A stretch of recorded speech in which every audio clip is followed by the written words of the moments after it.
Diawali dengan memperlihatkan sebuah tempat hiburan satu malam dengan beberapa wanita yang sedang nongkrong di depan tempat hiburan demi menggupai pelanggan, di mana seorang pria bernama Karasop bersama pasukannya datang ke tempat itu dan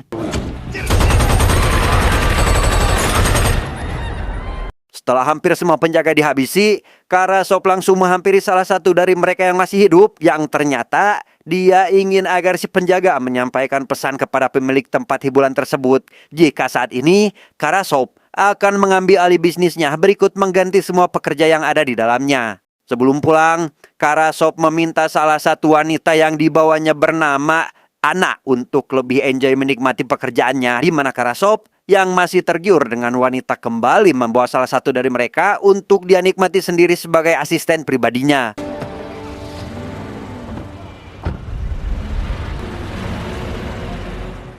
15 tahun kemudian, Ana kini sudah terlihat lebih dewasa dengan penampilan barunya yang jauh lebih matang dari 15 tahun yang lalu, di mana ia terlihat sedang merencanakan sesuatu dengan teman-temannya yang entah apa dan untuk apa rencananya itu.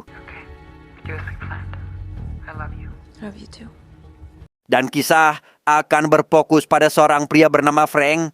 Ia yang baru selesai berbelanja malah dibuat kesal oleh sekelompok pemuda beragajol di parkiran, di mana mereka berniat untuk merampok mobil Frank, tetapi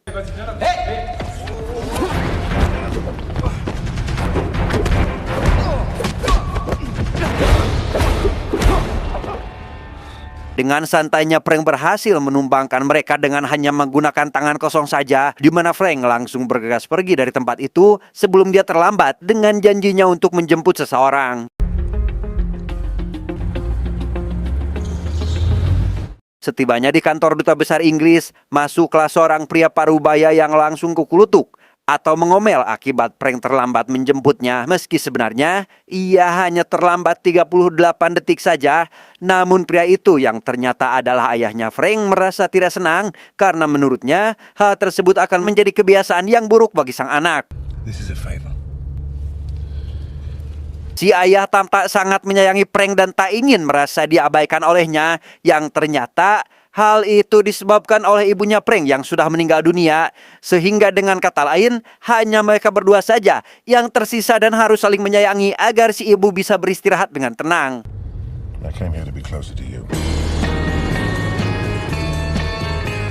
Di sebuah kamar hotel terlihat dua orang anak buah Karasop sedang bersiap untuk berpesta bersama dua wanita yang sengaja mereka panggil untuk menemaninya. Namun belum juga masuk ke acara inti, tiba-tiba entah siapa dua wanita ini, mereka langsung mengeluarkan satu mayat wanita yang meninggal akibat overdosis, memakaikan kalung yang mirip dengan Karasop, kemudian membuat tempat itu seolah kebakaran yang diakibatkan korsleting listrik sebelum meninggalkannya.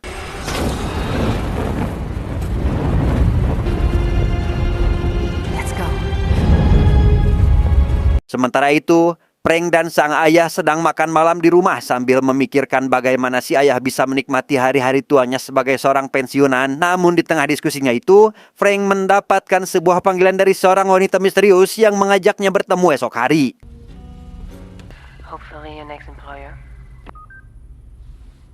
Dan inilah Babamok Karasop saat ini, tampak lebih dewasa dari 15 tahun yang lalu. Dengan ditemani asistennya dari 15 tahun yang lalu juga, Karasop menemui seorang inspektur yang meminta keterangan darinya terkait penemuan 3 mayat dengan sebuah kalung yang masih utuh, yaitu kalung yang biasa digunakan oleh Karasop dan kelompoknya.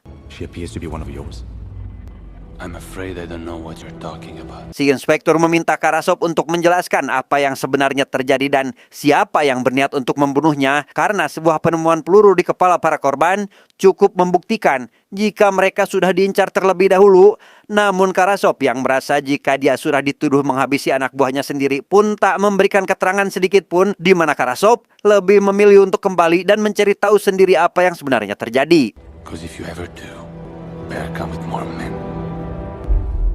Di sebuah restoran mewah terlihat Ana sedang duduk sendirian sambil melihat ke arah jendela seolah menunggu seseorang. Yang tak lama muncullah seorang pria yang ternyata adalah Frank, yang sudah tahu jika si penelpon misterius semalam adalah Ana. Ia meminta jasanya sebagai kurir untuk mengirimkan paket ke suatu tempat. At the end, yeah, the rules I need to know about. Once the deal is made, they'll never change. You change the deal, I drive away. Setelah peraturan dibacakan, mereka kemudian mulai membahas spesifikasi paket yang akan Frank bawa, di mana Frank tidak bertele-tele dengan kliennya dan langsung pergi setelah dia mendapatkan uang muka untuk pekerjaannya.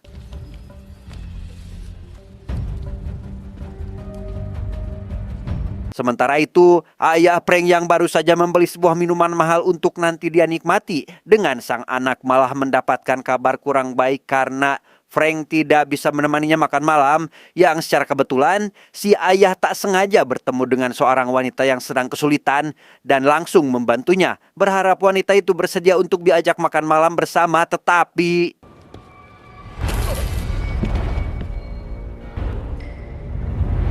singkat cerita, tibalah di waktu pengangkutan di mana Frank langsung dibuat kecewa oleh Anna lantaran spesifikasi yang dia sebutkan di awal tidak sesuai dengan kenyataannya, sehingga Frank memutuskan untuk membatalkan kesepakatan. Namun hal itu sudah terlambat karena ternyata si ayah sudah diculik oleh anak dan kelompoknya, membuat Frank tidak bisa berbuat apa-apa selain melanjutkan pekerjaannya. Yang di tengah kebimbangan itu, datanglah seorang polisi yang merasa curiga jika Frank akan melakukan sesuatu yang buruk di tempat itu, sehingga Seatbelts now.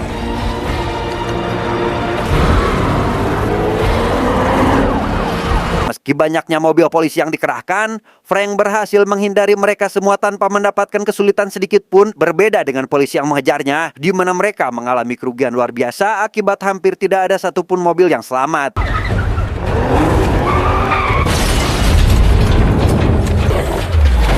Setelah lolos dari polisi, Frank langsung mengganti kendaraan baru dan menghancurkan mobil amannya agar tidak teridentifikasi oleh polisi, sehingga ia bisa bebas berkeliaran lagi di jalanan tanpa takut jika polisi akan menangkapnya.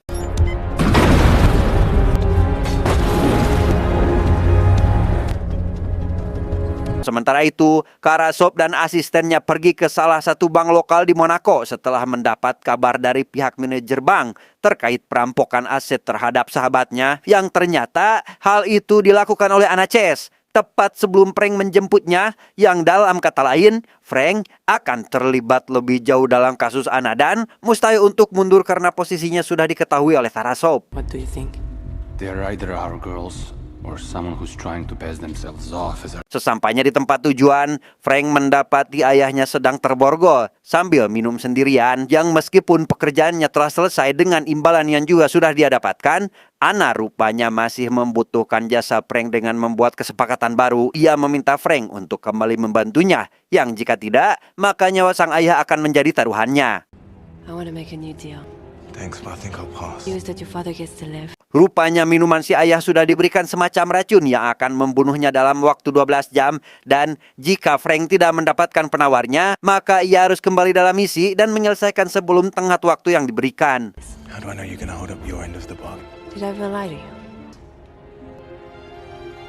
Karasov sendiri saat ini sedang mengumpulkan wanitanya untuk dilihat secara langsung, karena siapa tahu jika salah satu dari mereka adalah si pencuri yang telah menyabotase harta rekan-rekannya.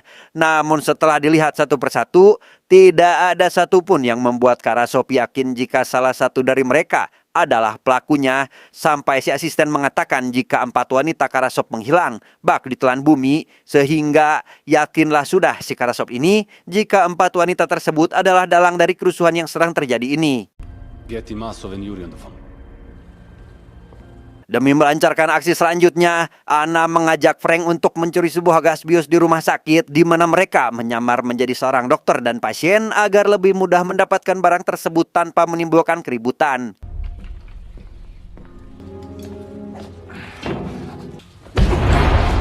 Done. Let's go. Si ayah sendiri saat ini malah bermesraan dengan salah satu teman anak. Mereka merasa sudah saling terhubung dan hampir menjalin ikatan yang sebenarnya tidak diperbolehkan.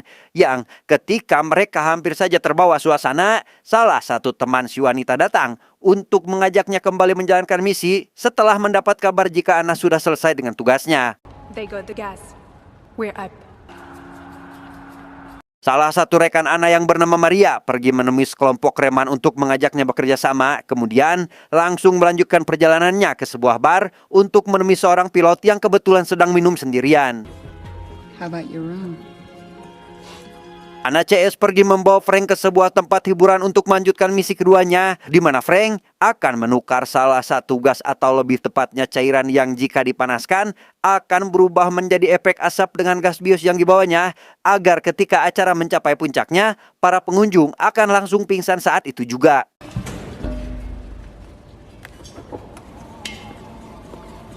Dengan cepat, Frank segera melaksanakan tugasnya itu yang baru saja ia selesai. Salah satu pegawai kebetulan melihat apa yang dilakukan oleh Frank, sehingga ia yang tidak mempunyai pilihan pun langsung membogomnya, membuatnya tak sadarkan diri.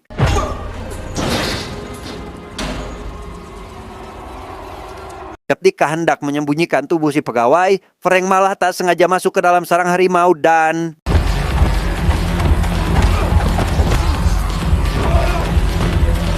Ana CS akhirnya berhasil mendapatkan apa yang mereka inginkan dari salah satu rekan Karasop bernama Leo, yaitu uang sebanyak 100 juta dolar yang langsung ditransfer ke akun Ana saat itu juga.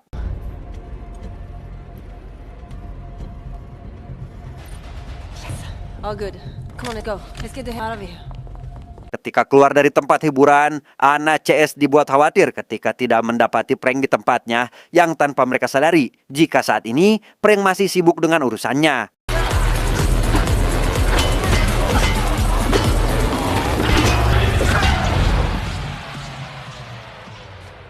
Setelah berhasil mengalahkan para penjaga, Frank yang sudah dihubungi oleh Ana pun langsung pergi ke parkiran berniat langsung pergi dari tempat itu. Namun beberapa tamu tadi undang malah muncul sehingga...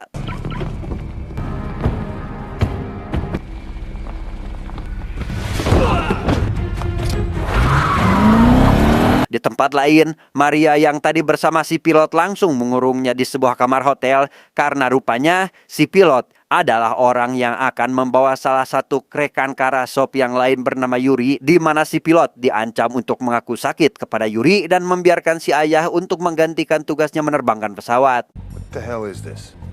Well, this is embarrassing. I'd assumed that. Maria yang tahu jika Yuri adalah sosok orang yang gampangan pun berhasil menggonanya dengan mudah. Bahkan Yuri dengan ikhlasnya mengendurkan penjagaan yang berakhir dengan dibuat pingsan oleh Maria.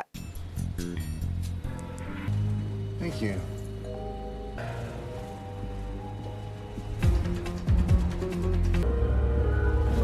Ketika waktunya lepas landas, Maria segera mengunci pintu tempat di mana bodyguard Yuri berada. Dan setelah memberikan imbalan kepada para reman, ia pun mengambil sidik jari milik Yuri. Kemudian segera mengajak si ayah untuk pergi, tetapi...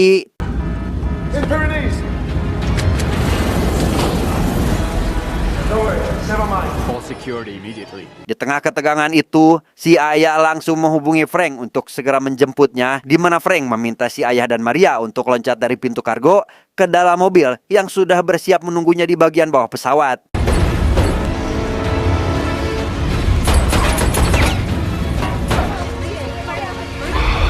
Setelah berhasil mengamankan Maria dan ayahnya, kini Frank harus membebaskan diri dari kejaran polisi yang sudah berdatangan setelah mendapatkan laporan jika pesawat yang membawa Yuri telah disabotase oleh orang luar.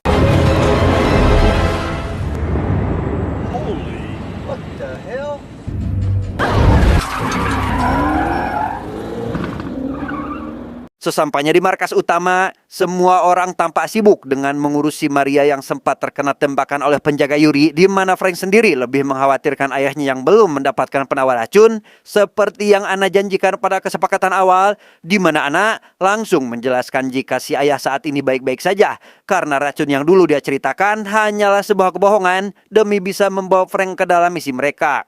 There is no antidote. Excuse me? It's just water in the vial.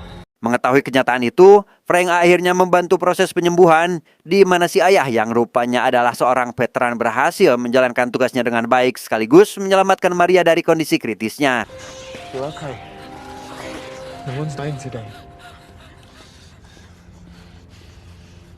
Leo yang tahu jika orang yang merampoknya adalah wanita milik Karasop pun langsung memanggilnya untuk berdiskusi, di mana Karasop tidak tahu menahu akan apa yang para gadisnya lakukan dan untuk apa mereka melakukan itu semua. Tapi yang pasti, Karasov tidak terlibat sedikit pun dengan mereka, bahkan dia juga mempertanyakan tentang apa yang gadisnya rencanakan. But it appears that someone else is working with them. Belum juga selesai dengan Leo, Karasov mendapatkan panggilan lain dari Yuri yang juga baru saja kerampokan. Ia meminta pertanggungjawaban dari Karasov karena percaya jika para wanita itu adalah suruhannya. I'll get to the bottom of it. We got hit as well. Another Kerbrize. Ketika Frank dan Anna sedang berduaan, Frank bertanya terkait alasan kenapa dia sampai nekat melakukan hal yang di luar kapasitasnya. Apalagi orang yang mereka rampok adalah sekelompok mafia besar yang tentunya akan sulit bagi Anna untuk melarikan diri. Looks like they made it up to him. Anna bercerita jika di masa lalu ketika usianya masih 12 tahun, ia dijual oleh ibunya sendiri kepada Karasov untuk dijadikan sebagai wanita penghibur. Yang kejadian masa kecil itu membuatnya merasa dendam kepada Karasov dan berniat untuk menghancurkannya sehancur-hancurnya. I don't think he paid. Well, Kesepakatan yang sudah selesai membuat Frank dan si ayah tak punya alasan lagi untuk tetap berada di tempat Anna CS, di mana Frank langsung mengantarkan ayahnya pulang, sedangkan dia sendiri berniat untuk pergi ke Prancis, menenangkan pikiran sambil bersembunyi dari Karasov yang pasti akan mulai mengincarnya.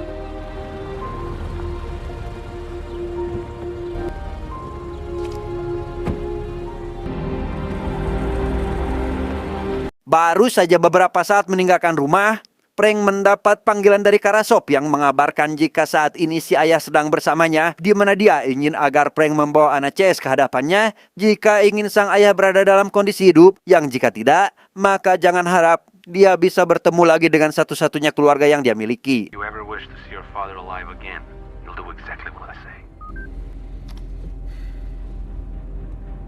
Dengan cepat, Frank segera pergi menuju tempat Anna CS yang tanpa basa-basi, Frank meminta Anna untuk ikut bersamanya menemui Karasov, dan karena hanya 3 orang saja yang Karasov ketahui, maka salah satu dari mereka berempat sudah bisa pulang untuk menemui keluarganya.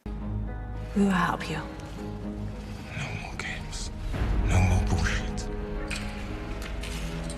Sesampainya di tempat penjemputan, Frank dan Anna CS langsung dibawa ke sebuah kapal tempat Karasov menunggunya. Yang sesampainya di sana, Frank langsung menyerahkan Anna CS dan meminta ayahnya untuk segera dilepaskan sesuai dengan kesepakatan awal mereka. Been a long time. Not long enough. Karasov rupanya adalah orang yang jujur dengan langsung melepaskan si ayah dan berniat untuk melepaskannya juga. Sampai ketika Leo dan Yuri datang tanpa diundang, Karasov sedikit bingung dengan apa yang sebenarnya terjadi dan alasan apa yang membawa mereka sampai repot-repot mendatanginya. What's that supposed to mean? You called the meeting. I didn't call anything. Leo dan Yuri sendiri tampak bingung melihat Karasov yang mempertanyakan kehadiran mereka, sehingga kesalahpahaman itu memicu sebuah perdebatan yang membuat Yuri dan Leo merasa curiga jika Karasov lah dalang dibalik pencurian uang mereka beberapa hari lalu. He's lying. Who the hell are you? I'm Anna, and I work for him. Di tempat lain, terlihat satu lagi komplotan Anna sedang mengendap masuk ke salah satu ruangan yang ternyata adalah ruang server. Ia meretas rekening milik Karasov dan mengirimkan semua uang hasil jarahan mereka kepadanya, membuat kedua rekannya yakin jika Karasov lah orang yang telah mencuri uang mereka dan...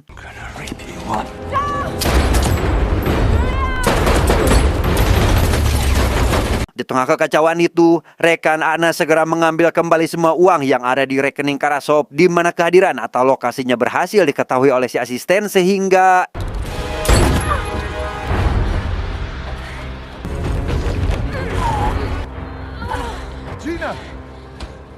Frank dan Anna CS sendiri masih terjebak dengan kerusuhan yang terjadi antara Karasov, Leo, dan Yuri, di mana hal itu menjatuhkan korban di pihak Anna yang harus kehilangan 2 rekannya sekaligus. Satu lagi yang berada di server harus berakhir akibat tertembak oleh si asisten.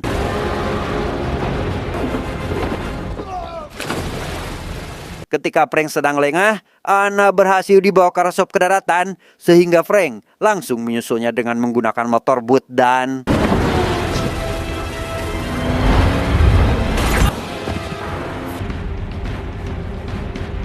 Tanpa memperdulikan Anna, Karasov segera melarikan diri ke atas tebing, di mana Frank kembali mengejarnya untuk mengakhiri perselisihan di antara mereka berdua, sekaligus menentukan siapa yang akan terlebih dahulu pergi ke neraka.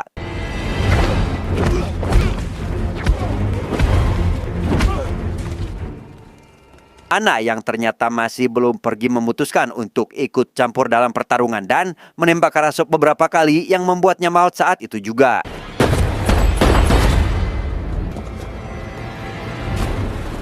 Setelah pertarungan itulah, Frank akhirnya sadar jika ia sedari awal sudah dijebak oleh Ana, di mana penculikan si ayah rupanya sudah diatur dengan sedemikian rupa demi melancarkan misi Ana yang mustahil berhasil tanpa bantuan Frank dan ayahnya.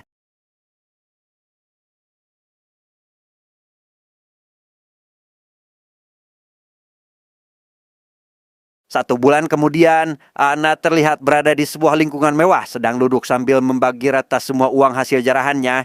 Ia mengirimkan semua uang itu kepada keluarga rekannya. Berikut Frank dan si ayah yang juga mendapat sedikit bagian atas kontribusinya selama ini. Tamat, ending yang sangat membagongkan.